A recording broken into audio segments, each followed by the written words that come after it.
Pemirsa Dinas Kependudukan dan Catatan Sipil Sarang Satpol PP Kota Denpasar ngelaksanayang panuraksan identitas kependudukan majeng penyatusan penumpang kapal Tilong Kabila ring Pelabuhan Benoa Denpasar.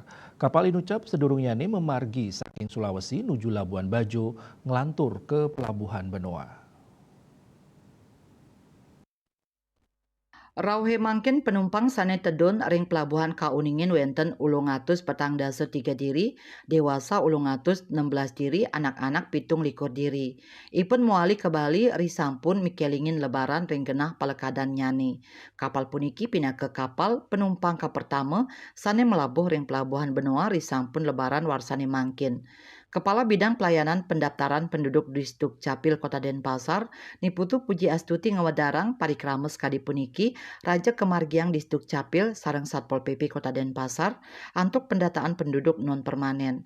Pamekas ring sidak selanturnyane pai ketandane pacang ngantosang jadwal kedatangan kapal saking Pelni. Lianan punika pai ketandane mausang sampun meprekanti sareng Pelni.